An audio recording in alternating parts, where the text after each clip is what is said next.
d'audience, limité de parole. Là, on a vraiment un scénario, je dirais, extrêmement intéressant, même si vous en êtes victime. Voilà une personne qui prétend être assassinée dans sa société, puisque c'est une liquidation judiciaire.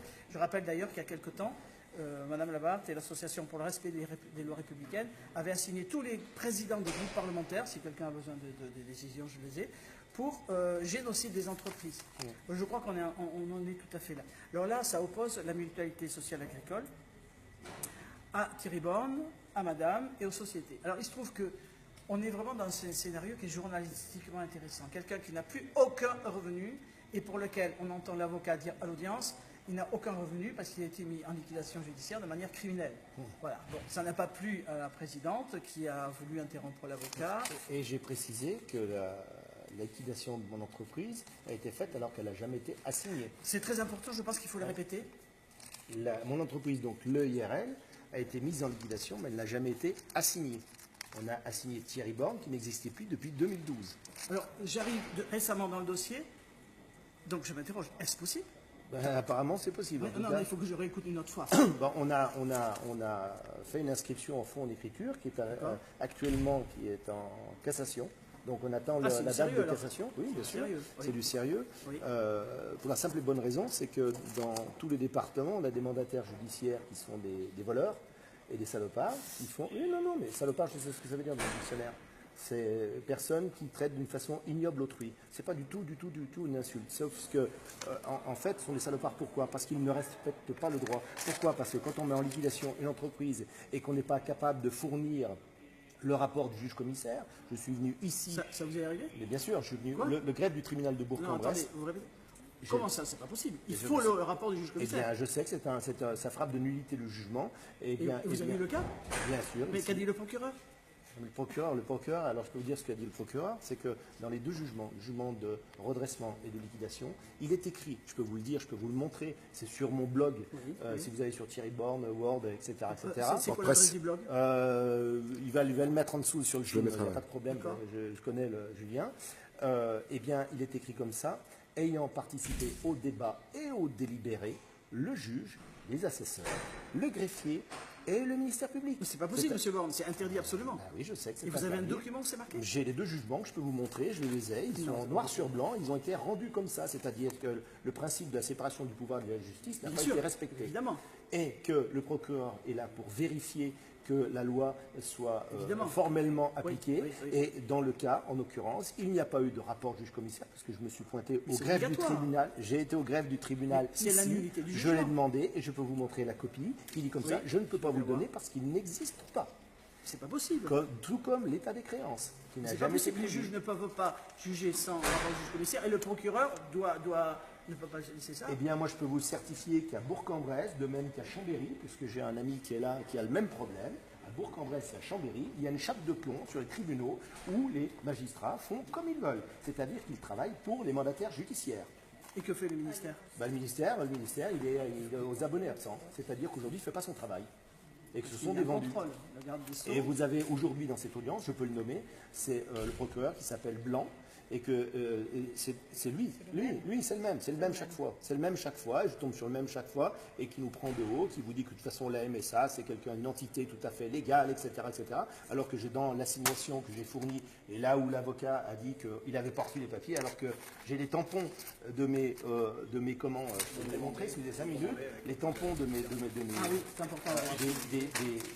Des huissiers qui ont délivré, qui ont les assignations, pardon, je m'excuse, j'utilise tout le monde, voilà, comme quoi les assignations ont bel et bien été délivrées. Avec le nom de la personne tout à fait, avec les tampons, voilà. Vous voyez, expédition, voilà. Vous en avez un ici pour le directeur. Celui-là, c'est Bro. C'est le directeur national de la CMSA à Bobigny. Donc c'est une très grosse affaire. Alors. Bien sûr, c'est une grosse affaire. Il y a quand même 160 suicides d'agriculteurs chaque année.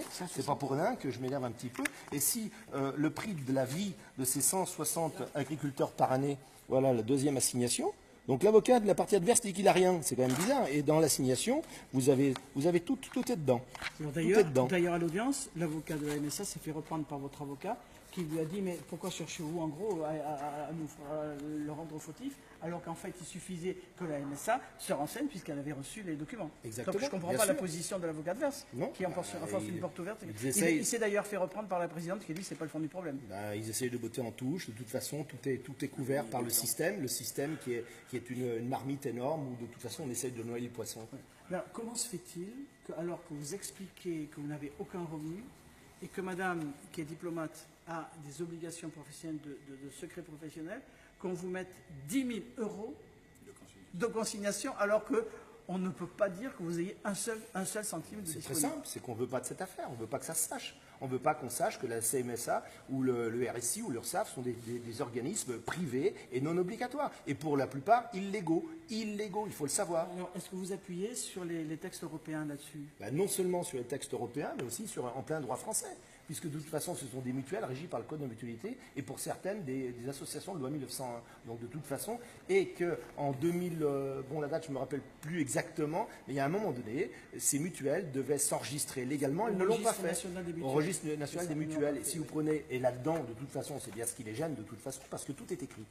Il y a tout, il y a la directive européenne, la transposition de la directive en droit français, on a le code de la mutualité qui vous dit que de toute façon, à partir du moment où vous recevez une contrainte, et si vous ne la payez pas, ils ont 10 jours pour vous envoyer une lettre recommandée, au bout de ces 10 jours, ils ont 40 jours de carence, et si vous ne payez pas, ils doivent résilier le contrat. Et à partir du moment où vous aurez résilié le contrat, alors que vous n'en avez pas, je ne sais pas très bien comment on fait. Toujours est-il que ce sont des assurances privées, des mutuelles privées.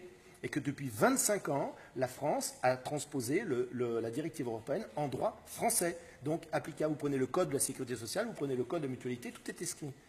Et c'est là-dedans. Et là, on est en train de me dire que parce qu'on ne veut pas regarder ça, on va nous demander 10 000 euros. C'est ça le prix de la vérité en France? Mais c'est ça qui est extraordinaire. Moi, je suis hors de moi, hein, honnêtement. C'est-à-dire, pour résumer, monsieur et madame sont plaignants. Ils représentent eux-mêmes, puisque monsieur est quand même intéressé par l'affaire, puisqu'il y a eu quand même une liquidation judiciaire de sa société à partir de la MSA, dont il n'apparaît pas qu'elle soit de façon légale et qu'elle est donc agit de façon légale. Mais en outre, pour faire valoir votre droit conformément à l'article de la Convention européenne des droits de l'homme, c'est-à-dire l'accès, mais c'est l'accès effectif à un tribunal. Alors apparemment, sur le papier, vous faites une citation, on l'accepte, vous venez à l'audience, mais vous devez déposer, alors que vous n'avez rien, pas un centime que vous puissiez démontrer avoir, ou qu'on puisse dire que vous ayez, on vous demande 10 000 euros pour avoir accès au tribunal. Et en plus, on vous dit de le faire très vite, puisque nous sommes le 11 septembre, et apparemment, vous avez tout juste un mois pour trouver 10 000 euros. Donc, je ne cherche pas, moi, ici, à critiquer la juridiction ou quoi que ce soit. Je constate simplement que nous avons des plaignants nombreux, personnes physiques et personnes morales, et que ces personnes, on leur demande, alors qu'elles prouvent n'avoir aucun revenu qu'elles puissent montrer, qu'elles puissent donner, on leur demande 10 000 euros en un mois. C'est vrai que je comprends votre position, vous vous dites, ça c'est parce qu'on ne veut pas qu'on puisse avoir ce procès. Et pourquoi ne veut-on pas ce procès? C'est peut-être effectivement la question, parce qu'apparemment, il me semblait que vous aviez la possibilité d'avoir des parlementaires qui pourraient vous suivre dans ce domaine-là. Donc c'est une affaire extrêmement importante d'enjeu national. On a Jean Lassalle. Je fais partie aujourd'hui d'une commission, je suis vice-président de la commission nationale d'enquête sur la justice, et le deuxième vice-président, c'est Jean Lassalle. Et Jean Lassalle, aujourd'hui, malheureusement, il s'est fracturé le péroné, donc il est un petit peu moins disponible. C'est pour ça qu'il n'est pas là. C'est pour ça qu'il n'est pas là, autrement il aurait été là. Et je peux vous garantir que là, je prends le train pour Paris et que j'ai rendez-vous avec lui et que je dois aller lui rendre compte de ce qui s'est passé aujourd'hui et que, évidemment, ça ne va pas s'arrêter là. Et que je ne le fais pas seulement pour moi, mais je le fais pour tous les autres. Parce que le faire pour moi, ou alors j'aurais arrêté, je ferais autre chose. Parce qu'effectivement, c'est usant de faire tout ça. Mais par contre, moi, ce que je demande aujourd'hui, c'est que les gens prennent leurs responsabilités par rapport à ce qui s'est passé aujourd'hui et que les gens se manifestent, mais se manifestent tous. C'est-à-dire qu'aujourd'hui, on devrait avoir 200 personnes dans un tribunal. On ne devrait pas avoir 10 personnes, il y a 10 personnes courageuses ici, mais on devrait avoir beaucoup plus de gens qui sont tous concernés, parce qu'on est tous concernés, parce qu'aujourd'hui, tout le monde se fait voler. À plus ou moins long terme, mais on se fait tous voler. Alors, il y a quelque chose qui m'a frappé aussi, c'est qu'apparemment, il y a une société que vous aviez Oui. Et le tribunal, pour ne pas que cette société, enfin en tous les cas, le tribunal dit, cette société n'a pas fourni son bilan, donc sa plainte est irrecevable. Oui. Donc l'avocat a dit, mais on va la fournir dans les heures qui suivent, et la juge a dit, non, c'est irrecevable, vous n'avez pas fourni les bilans comptables de la société. Donc en gros... demandé avant ? C'est un point de droit, si vous voulez. Mais toujours est-il que la juge invoque un point de droit. La demande de la société est irrecevable parce que, bien que vous ayez proposé de la fournir aujourd'hui même, c'est ce qu'elle a dit à l'audience. Donc ça a changé l'ordre du Oui, bien sûr, parce que comme on était, on va dire, capable de la fournir tout de suite, elle a dit, non, surtout pas. Donc on élimine déjà quelqu'un. Parce que lors de l'audience, quand l'avocat a proposé que ce soit fourni dans les 24 heures, la juge a dit non, aujourd'hui. Et on a dit oui, on vous les fournit aujourd'hui. Et lorsque les juges, ce qui est très rare, qui est rare ici, les juges sont sortis pour discuter de l'affaire, pour délibérer de cette affaire. C'est à ce moment-là que ça a été décidé que non, même si vous la fournissiez aujourd'hui, dans les heures qui suivent, c'est irrecevable. Donc non seulement la société ne peut pas être partie dans l'affaire, dans les circonstances que je viens de dire, mais on demande à une personne ruinée, une personne qui ne peut pas répondre aux conditions parce que son statut le lui interdit, à qui on demande 10 000 € dans le mois. Je ne sais pas, peut-être quelqu'un pourra le synthétiser plus facile que moi, mais apparemment, vous êtes un cavalier qui, quand il tombe, remonte toujours sur la selle. Ouais. Et donc cette affaire... je suis souvent tombé. Voilà. Mais je suis souvent remonté. Alors on dit que non... Et j'arrive à classer, donc ils ont intérêt à faire gaffe à leur cul. Hein. C'est clair. Non, mais donc c'est sûr. Vous comptez continuer et bien sûr, et je noterai encore une petite chose, c'est que la présidente du tribunal s'est justifiée parce qu'ils ont délibéré un certain temps quand même, oui, pour décider qu'ils allaient demander 5 000 et 5 000. Oui, et en fait, elle est arrivée en essayant de se justifier en disant j'ai pas retrouvé mes notes, machin, etc. Mais on se fout de la gueule de qui? On se fout de la gueule de qui? Il y a des barèmes, il y a des grilles, c'est-à-dire qu'aujourd'hui la vérité, aujourd'hui c'est 2000, ça c'est 3000, un truc qui va gêner, non ça c'est 5000, mais on en est où là? Je veux dire, du client. Le prix de la vérité, je sais pas, moi un tribunal, il a le devoir d'être curieux. Quand on amène une affaire, il se passe quelque chose. Il est écrit là-dedans, ils l'ont lu, l'assignation ils l'ont lu aussi. Quand on parle de 160 suicides, c'est pas seulement mon dépôt de bilan, c'est pas ma pauvreté, c'est pas le problème. Je vis encore, vous voyez, j'ai pas maigri, je suis quand même, ça va, j'y arrive un petit peu. On ne sait pas si je me prostitue ou pas, peu importe, c'est pas le problème. Mais en attendant, je sais pas, je serais un peu curieux si j'étais magistrat de dire mais tiens, il y a quelque chose, je vais faire mon travail. Mais ces gens-là, ils font pas leur travail, ils sont à la botte d'un système. Et aujourd'hui, il faut le dire, parce que c'est comme ça que ça fonctionne.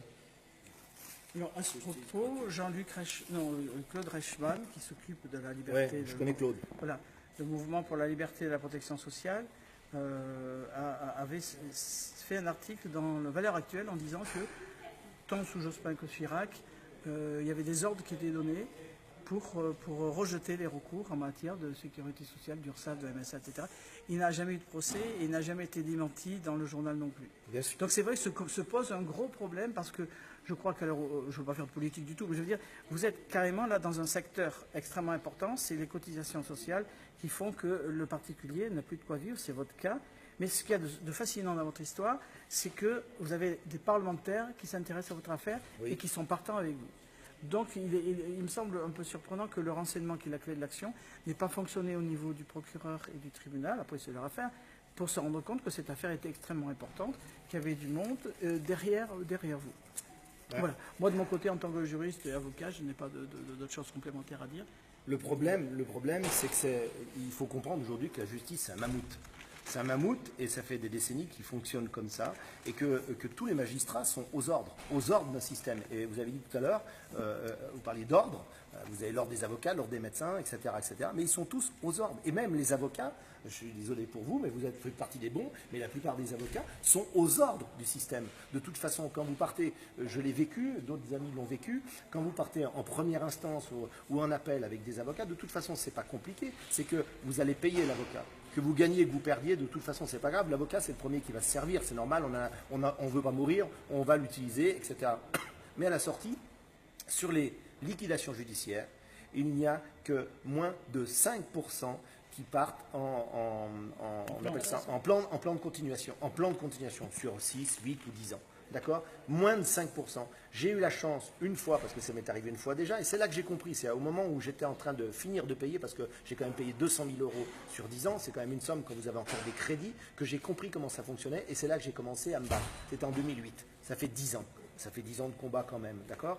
Et j'ai compris comment ça fonctionnait. Et en fait, le système est très bien huilé comme ça, parce que vous avez les huissiers, les avocats, les mandataires judiciaires, les magistrats. Alors vous dire comment ils répartissent les enveloppes après, ça je ne sais pas, je ne peux rien prouver. Mais par contre, alors là, pour le coup, il y a des enquêtes à faire, et pas à 10 000 euros. Hein. Là, je sais pas, là, ça vaut la peine. Juste à signaler, c'est qu'à Lyon, il y a un mandataire judiciaire aujourd'hui qui est en prison. Il s'appelle Reverdy, c'est ça? Et on est à plus de 10 millions d'euros en 2 ans de détournement, d'accord? Ça peut vous dire un petit peu, et ça c'est le sommeil de l'iceberg, c'est-à-dire que c'est seulement celui qui s'est fait prendre, d'accord? Et moi je peux vous garantir que sur Bourg-en-Bresse, je peux les nommer parce que j'ai pas peur, ils peuvent m'attaquer en diffamation, ce sont les Belat et Desprats, ce sont des voleurs. Des voleurs, et je peux le prouver. Parce que quand on est capable de faire des faux en écriture, c'est qu'à dire, bien sûr, quand on vous dit que votre entreprise a été coulée, liquidée, Thierry Borne a été coulé, après le IRL a été coulé alors qu'elle n'a jamais été assignée, et que sur le BODAC, 15 jours après, on vous retire le IRL parce qu'ils se sont trompés, il ne fallait surtout pas le mettre, mais qu'au tribunal, on l'a liquidé quand même. Et à ce moment-là, je ne connaissais pas assez le droit pour me défendre, pour dire « Ah mais non, c'était pas la bonne entreprise, etc. etc. » On a tout liquidé. Et le procureur, il a couvert tout ça. Donc, de toute façon, sans rapport du juge commissaire et sans état de créance. C'est possible. Eh oui. D'ailleurs, dernièrement, ils ont encore débarqué chez toi, là. Oui, alors ça là c'est pareil, ils ont débarqué pour la SASU parce que ça, en fait, il y avait des contraintes de la MSA justement, et comme maintenant on commence un petit peu à connaître le droit, on a fait opposition à contrainte. Et donc, tant qu'il y a l'opposition à contrainte, ils ne peuvent pas le juger. D'ailleurs, il faut savoir quand même que dernièrement, dans ce même tribunal, il y a un jugement qui a été rendu. Et en fait, ils ont radié l'affaire. Parce qu'ils ont radié l'affaire, ils ont envoyé la MSA dans les cordes en leur disant même qu'il fallait payer les dépenses, simplement parce que les contraintes ont été opposables et que pour le moment, elles n'ont encore même pas été jugées au TAS. Donc à partir de là, eh bien, l'argent, vous ne le devez pas. Et évidemment qu'il y a litige, puisque de toute façon, on va dire, bah non, qu'est-ce que c'est que ça? On n'a jamais signé de contrat avec vous, moi je ne vous connais pas, moi je suis assuré ailleurs, etc. etc., etc. Et en parallèle, effectivement, un huissier de justice, Contasso, qui de toute façon totalement illégalement, est venu avec une trentaine de gendarmes. Non, c'était 60 ce jour-là, pardon, 30, c'était après. 60 gendarmes, c'était quand? C'était non, ça c'était encore avant. Je suis désolé, il y a plein de fois. Mais une fois avant, pour me voler une télévision, une cave à vin et une calèche qui ne m'appartenait pas. 60 gendarmes? 60 gendarmes, oui. 60 gendarmes. Il y avait un escadron de gendarmes mobiles qui venaient de Moulins. Plus les gendarmes locaux, ils étaient 60.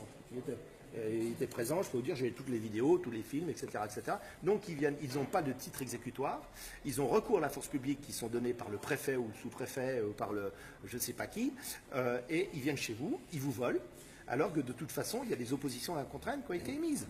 Et que de toute façon, il n'y a pas de jugement. C'est-à-dire que la MSA, elle dit, je veux récupérer de l'argent, je veux récupérer quelque chose, l'huissier vient, vous vole, et les gendarmes sont là et regardent.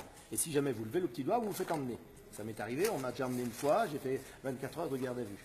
Et le 4, ils sont revenus encore après, donc pour mon entreprise personnelle, pour une expulsion, parce qu'on a dit, toujours, je peux vous le raconter, parce que c'est des choses qui sont importantes dans une procédure, vous allez pouvoir aussi, vous, avoir ce genre de problème. On a dit comme ça que je loue une ferme, et j'étais plus locataire. Je suis plus locataire, parce que j'ai été liquidé. Sauf que, entre le moment où il y a eu le courrier du mandataire, etc., qui a dit au propriétaire que j'étais plus locataire, le propriétaire m'a envoyé une note que j'ai payée. Et donc il y a une novation, vous renclenchez un bail et vous repartez avec la novation. Donc j'étais totalement chez moi. Et il y avait eu un référé d'expulsion, et sur le référé d'expulsion, il était noté, donc qui était antérieur, il était noté qu'il n'y avait pas lieu d'avoir recours à la force publique. C'est pas qu'il n'y avait pas marqué recours, c'était marqué qu'il n'y avait pas. Il n'y avait pas recours à la force publique, c'est-à-dire on n'autorise pas les gendarmes. Vous avez un document? J'ai le jugement. Et vous l'avez? Je l'ai. C'est écrit? C'est écrit. Vous pouvez le communiquer?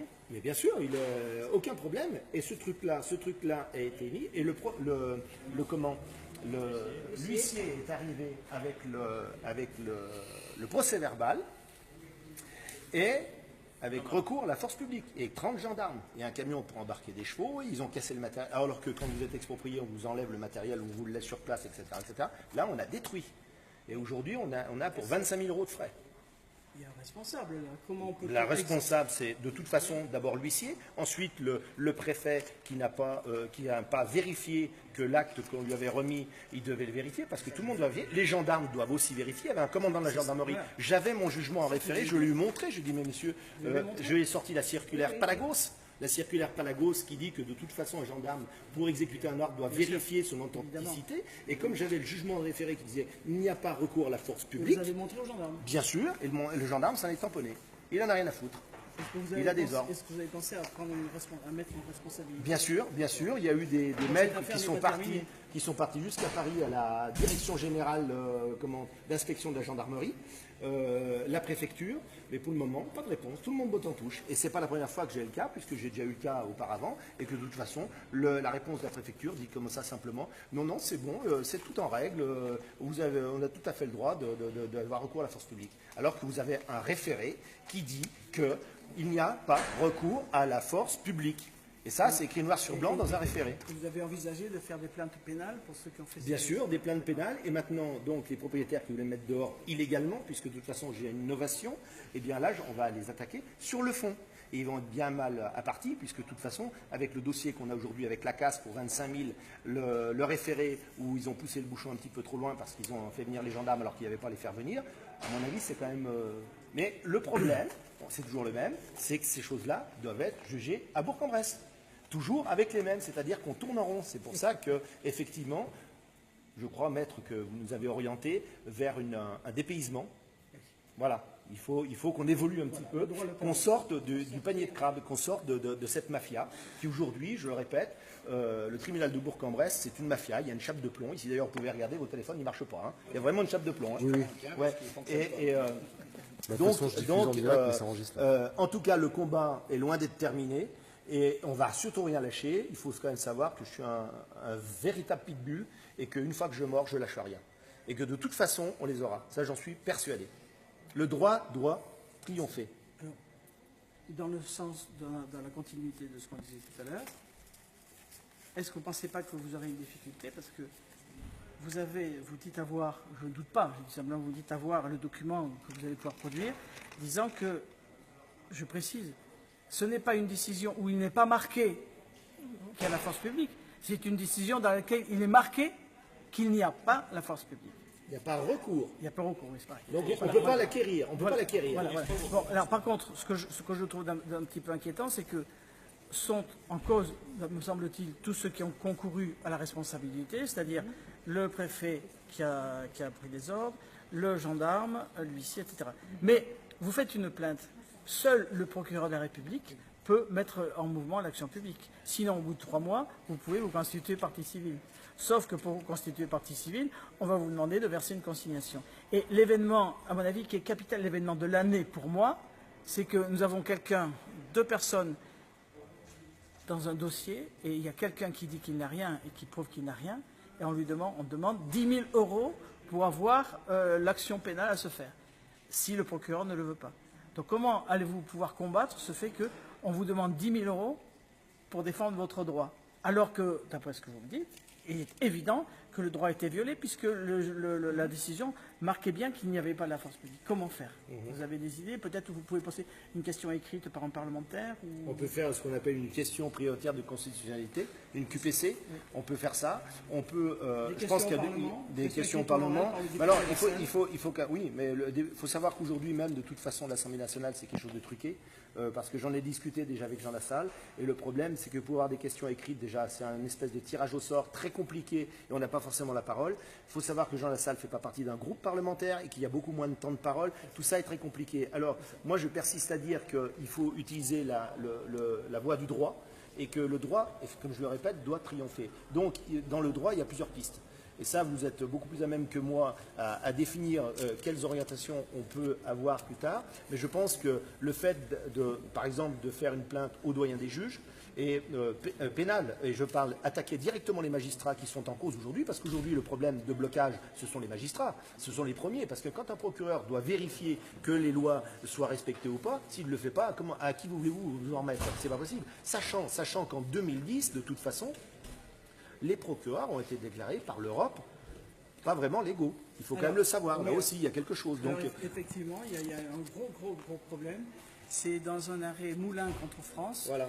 Le procureur de la République est reconnu par la Cour européenne des droits de l'homme, qui s'impose à la France, comme n'étant pas une autorité, judiciaire. Voilà. Et c'est d'autant plus grave que le procureur général de l'époque, Nadal, dans le journal Le Monde, disait le parquet est en état de coma dépassé, effectivement. Mais comment peut-on comprendre que ça continue?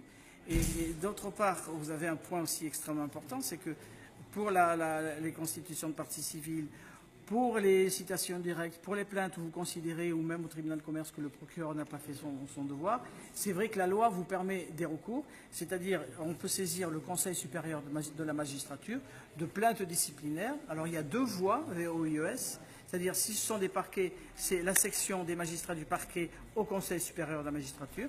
La plainte n'est pas très difficile à faire. C'est vrai que si chaque citoyen parle d'intermédiaire, de réseau, choses comme ça, c'est qu'il peut le faire. C'est très simple. On explique, j'ai une décision qui est rendue ou j'ai une affaire dans laquelle tel magistrat du parquet ou quel magistrat du siège, c'est-à-dire ceux qui sont assis, n'a pas rempli son devoir, je porte plainte contre lui et le Conseil supérieur de la magistrature est obligé de vous accuser réception. Alors après, il y a un avocat qui a dit oui, mais après, ce n'est pas toujours suivi de réalité. Mais n'empêche que si tous les citoyens font cela, ça peut permettre d'avancer parce que apparemment, d'après ce qu'on entend tous, il y a un gros problème pour le véritable accès à la justice, le véritable accès au droit. Mais moi, je voudrais rajouter un truc, c'est par exemple sur les procureurs, parce qu'en général, quand on fait une plainte, même si on fait une plainte à la gendarmerie, ça arrive sur le bureau du procureur. Voilà, d'accord ? Sauf que le procureur, comme vous l'avez dit tout à l'heure, le procureur n'est plus une autorité judiciaire aux yeux de l'Europe depuis 2010 et qu'il est écrit, c'est très précis, il est écrit comme ça, qu'il est, il est une partie prenante au procès et toujours à charge, c'est-à-dire qu'il est contre vous tout le temps. Il est toujours contre vous parce qu'en fait, il doit défendre l'intérêt public, mais l'intérêt public, qu'est-ce que c'est que l'intérêt public ? Aujourd'hui, l'intérêt public, c'est quoi ? Aujourd'hui, est-ce que moi, en étant partie civile, je défends mon intérêt ou l'intérêt public des autres ? Le problème est là. Est-ce que le procureur aujourd'hui est impartial ? La question doit se poser. Et c'est là le problème aujourd'hui des tribunaux, c'est que si vous en remettez à un tribunal aujourd'hui tel qu'il est constitué, de la manière dont il est constitué aujourd'hui, eh bien, il n'y a pas de justice. Parce qu'il n'y a pas de séparation, il y a forcément un conflit d'intérêts. Quand vous demandez à un procureur de trancher, enfin pas de trancher, il ne va pas trancher, mais de prendre une affaire où il va donner son avis, savoir sur l'amende qu'on va l'augmenter ou pas l'augmenter. Alors qu'il est là pour représenter le ministère public, c'est l'État, et que vous allez contre le système de l'État. Vous avez forcément un conflit d'intérêts. Et donc, ce n'est pas une justice. Et moi, je pense qu'aujourd'hui, il devrait y avoir des tribunaux populaires. Et au lieu d'avoir un juge et des assesseurs, il devrait y avoir des jurés. Même dans un tribunal de grande instance, pourquoi un seul homme ou 3 personnes devraient définir si vous êtes coupable ou non coupable, si vous avez raison ou pas raison, si vous devez mettre 5 000 € d'amende. Moi, j'aurais bien voulu qu'il y ait aujourd'hui des jurés, des agriculteurs qui ont un frère, une sœur, une mère, un père suicidés et qui disent « mais je crois qu'ils seraient en train de vomir dans la salle aujourd'hui en demandant 5 000 € pour avoir la vérité ». 10 000 €, pardon, 5 000 pour moi, 5 000 pour ma femme. Mais 10 000 € pour avoir simplement pour pouvoir instruire, parce que là, on parle même pas, on vous met, c'est-à-dire qu'on vous colle déjà une étiquette, vous êtes un emmerdeur. Vous faites chier, vous êtes un emmerdeur, il faut arrêter de nous emmerder avec ça, la MSA c'est quelque chose d'ancestral, c'est un truc, c'est imparable, vous devez payer. Eh bien non, c'est pas comme ça. Non, c'est pas comme ça. Et maintenant, il faut le dire, non, c'est pas comme ça. J'ai souvent dit non, on a la possibilité aujourd'hui de dire non, et non, c'est pas comme ça. Alors, il y a quelque chose de comique, mais en fait, c'est pas comique, ça va beaucoup plus loin. Je fais une parenthèse pour dire qu'en fait, en disant cela, vous généralisez le problème de la justice et vous portez ce problème très, très, très haut. La liberté du juge pour juger. Parce que, selon l'article 5 du statut de la magistrature, de mémoire, les procureurs travaillent sous le contrôle, l'autorité de leur hiérarchie et du ministre de la Justice, garde des Sceaux, et la séparation des pouvoirs. D'ailleurs, il est bien marqué dans la Déclaration des droits de l'homme du 26 août 89, une nation où la séparation des pouvoirs n'est pas assurée n'a pas de constitution. Exactement. Donc, si sur le plan international, des gens, par l'intermédiaire des ondes d'Internet, entendent ce que vous dites, ils peuvent vérifier. Ça veut dire qu'en dévoilant ce qui vous arrive, en disant ce que vous faites, de façon précise, par le rôle, je ne veux pas dire ce procureur-là, mais le rôle du procureur, ça veut dire que vous démontrez qu'il n'y a pas de constitution en France. Oui. C'est une violation de la complètement. Déclaration des droits de l'homme qui fait partie du bloc de constitutionnalité et qui est repris dans le préambule de la Constitution de 46, qui est repris dans la Constitution de 58. Et on a... Ouais. Alors, à ce sujet, quelque chose d'un peu humoristique, parce que des fois, l'humour, on le voit avec certains humoristes connus actuellement, permet de faire avancer les choses. Les avocats du barreau de Paris ont décidé qu'il y avait un problème de l'erreur du menuisier. Pourquoi? Je vous rappelle par exemple que le dictateur Mussolini, pour impressionner ces gens, se mettait sur une table très très haute et les gens étaient obligés de regarder comme ça Mussolini. Et là, les avocats de Paris ont dit on ne plaide pas avec le procureur qui est sur une estrade. Il y a une erreur du menuisier. Le procureur aurait dû être mis, comme les avocats, au même niveau physique. Donc le menuisier s'est trompé. Donc l'erreur du menuisier, c'est le procureur, c'est une des parties, mais pourquoi est-il mis au-dessus, physiquement, que le contribuable ou l'avocat? C'est l'erreur du menuisier. Mais au-delà de l'humour, ça rejoint exactement ce que vous dites, et les décisions de 2010 de la Cour européenne des droits de l'homme, en rappelant que l'article 55 de la Constitution française dit que les traités internationaux qui sont signés par la France sont supérieurs et priment le droit interne. Et alors, il y a une autre chose en discutant avec vous que j'ai appris et que j'avoue que je ne maîtrisais pas bien, c'est une décision qui a été prise par le premier président de la Cour de cassation, M. Bertrand Louvel, en 1917. Est-ce que vous pouvez nous en dire un mot? Parce que moi, je ne suis pas très capable d'en dire. Qu'est-ce que j'ai dit? Non, 2017, 7 juillet 2017. Voilà, est-ce que vous pouvez expliquer ce que c'est? Et en fait, c'est un arrêt de la Cour de cassation qui a été rendu par la Chambre mixte. Donc c'est quelque chose d'assez important. Parce Donc on peut le retrouver sur Internet. Ah, on le retrouve sur Internet, on le retrouve sur mon blog parce que je l'ai partagé largement. Dont l'adresse est je suis désolé, j'ai un peu de mal avec mon adresse, mais il va la mettre, c'est pas un problème. Surtout, ce qu'il faut savoir, c'est que c'est un arrêt qui a été rendu en chambre mixte par le premier président de la Cour de cassation, Bertrand Louvel. Oui. Et c'est un arrêt contre... Et justement, ce qui est très intéressant, c'est que c'est la MSA qui a perdu. L'a perdu contre Monsanto. Votre adversaire d'aujourd'hui? Oui, mon adversaire d'aujourd'hui. C'est-à-dire que, malheureusement, j'aurais voulu que la MSA gagne ce jour-là, parce qu'en fait, c'était contre Monsanto, et c'est effectivement contre les produits toxiques.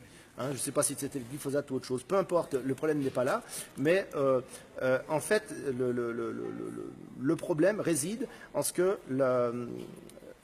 la Cour de cassation a dit qu'il fallait tout simplement, peu importe les tenants, les aboutissants, on va dire, quelque part, mais respecter le droit européen, le droit supranational. Et c'est ça qui est très important aujourd'hui. Et alors, dans cet arrêt, justement, Bertrand Louvel a développé tout le processus en disant que les juges français, aujourd'hui les magistrats français, doivent, pour faire du droit public français, doivent d'abord faire du droit supranational, c'est-à-dire du droit européen. C'est-à-dire qu'ils sont obligés d'appliquer le principe de primauté. Chose qui ne se fait pas ici. Moi, j'ai des exemples où on a été à Chambéry, on a été à Bourg-en-Bresse, où on s'est fait sortir de la salle parce qu'on invoquait l'article 6 et l'article 13 de la Convention européenne des droits de l'homme sur la capacité à se défendre soi-même ou se faire assister par une personne de son choix.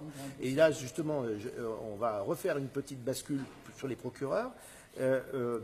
Dans l'audience, le président de l'audience, le juge, a regardé le procureur pour aller aux ordres.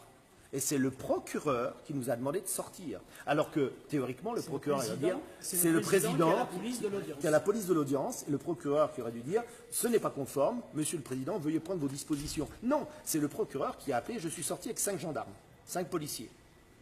C'est très important de voir ça. Et j'ai eu la même chose à Lyon, à la cour d'appel.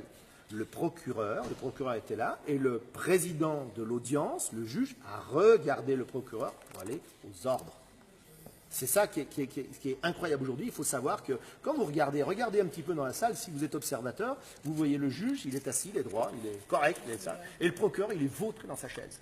Il est là, il se gratte l'oreille, il roule le stylo sous le nez comme ça. Il s'en fout, c'est lui le patron. C'est lui le patron du tribunal. Et d'ailleurs, vous avez dit un truc sur l'histoire de la hauteur. L'erreur du menuisier. L'erreur du menuisier. Le procureur, c'est un magistrat du parquet. Oui. Le parquet, ça veut dire, c'est le sol. C'est-à-dire qu'il doit être de bas en bas, au même niveau que les avocats. Voilà.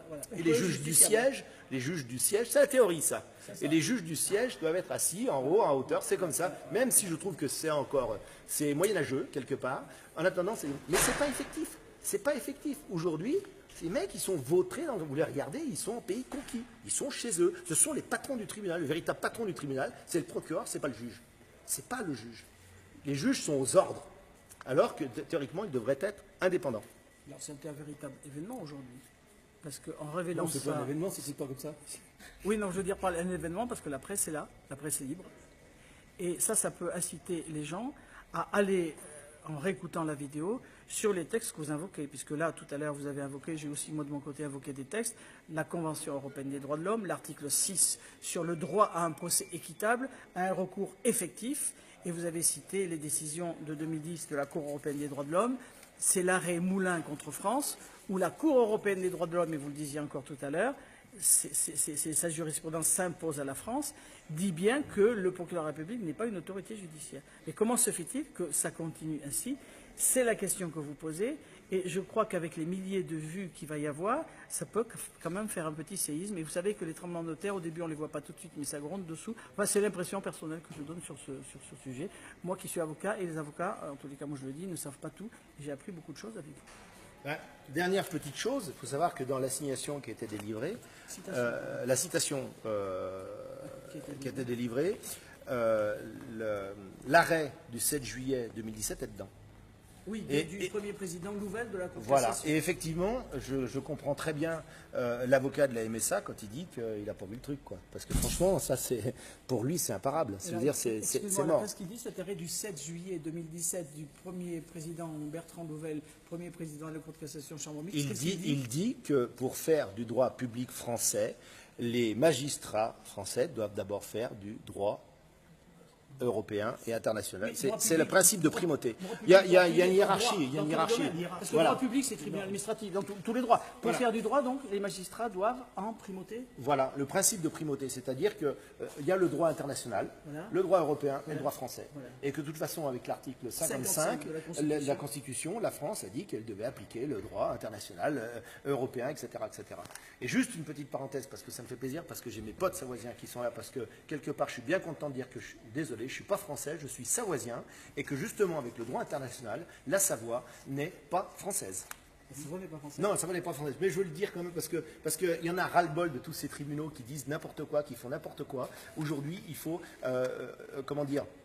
se fier aux actes authentiques, au droit pur, qu'il soit international, européen et français. Et moi, je peux vous garantir que si on remet tout ça à l'ordre du jour et qu'on met de l'ordre là-dedans, que ce soit la France, la Savoie, d'autres pays, je veux dire, il n'y aura pas de problème. Mais il faut respecter le droit. C'est l'état de droit qui doit être respecté, le droit international, le droit européen, parce que tout le monde gueule après l'Europe. Tout le monde gueule après l'Europe en disant ça nous a... Mais en attendant, l'Europe, pour tous les indépendants, et même pour les salariés, parce qu'ils ne sont pas au courant de tout ça finalement, ils se font plumer mais comme des pintades, hein, sans rien dire, alors que si on applique la directive européenne, eh ben, ils vont vivre vachement mieux avec 20 ou 30% de pouvoir d'achat en plus. Mais ça, on ne vous le dit pas, personne ne le dit, et ça, c'est très important aussi. Et pour Savoisien que je suis, il y a quand même une chose importante, c'est que si on respecte le droit international, mais on travaille là-dessus aussi, vous êtes au courant, on travaille ensemble là-dessus, je veux dire, la Savoie n'est pas française et va retrouver sa liberté. Mais alors, est-ce que, vous allez comprendre, parce que je ne veux pas le dire, mais vous comprendrez si vous pouvez le dire, ça pourrait être intéressant, est-ce que vous avez des contacts avec des avocats internationaux? Il y a une association internationale qui s'est créée, qui s'appelle l'Association internationale des docteurs en droit, qui a été créée à Moscou. Il me semble que vous vous dites qu'il y a un avocat qui n'est pas français, mais qui est connu. Je vais vous donner le nom. Qui est toujours avocat. Dominique Kounkou, qui est le président de l'association des avocats qui est en doctorat, association internationale, qui est en doctorat en droit international, exactement, et qui est basé à Moscou. Et qui travaille avec nous, de même que Eliatem, qui est un avocat en droit international et qui s'occupe du dossier de la Savoie. Donc ça, c'est... Et maître Philippe Fortava. On a un trio de choc, je peux vous garantir que de toute façon, ça va faire mal. La peur change de camp, donc. Oui, moi je pense que la peur change de camp. D'ailleurs, on le voit bien, puisque de toute façon, ce qui se passe ici aujourd'hui, c'est que le fait de nous mettre une amende qui est abusive, eh bien quelque part, ça veut très bien dire, mais putain, non, on ne veut surtout pas vous voir. Mais on trouvera un autre système, on trouvera autre chose, mais on va y arriver. Parce que c'est évident que si on avait un dossier qui était vide, il l'aurait plaidé très facilement avec 500 € de caution et il nous renvoyait dans les cordes. Mais avec ce qu'on a là, aujourd'hui, c'est une bombe. C'est une bombe. Aujourd'hui, la MSA, il faut savoir qu'elle non seulement n'est pas obligatoire, mais qu'elle est illégale. Illégale. Alors d'un certain côté, on peut dire que le diable porte pierre, parce que c'est la MSA qui a obtenu une décision du premier président de la Cour de cassation, Bertrand Louvel, par l'arrêt du 7 juillet 2017, chambre mixte. C'est Monsanto. C'est Monsanto qui a eu la décision. Oui, mais je veux dire, la MSA est partie prenante, et maintenant, grâce à cet arrêt obtenu par la MSA, vous vous en servez pour quand même faire reconnaître à terme, et le plus vite possible aussi, que le droit international.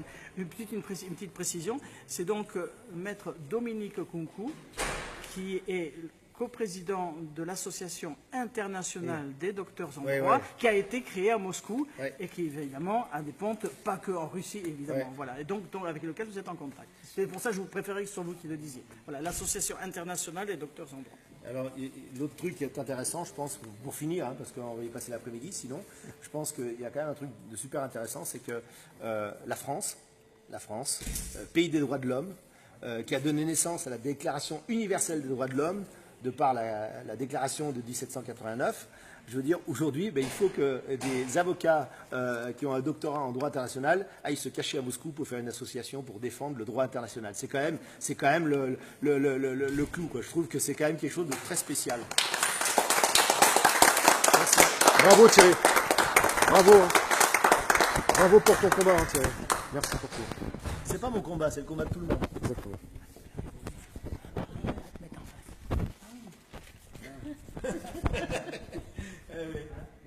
Non mais...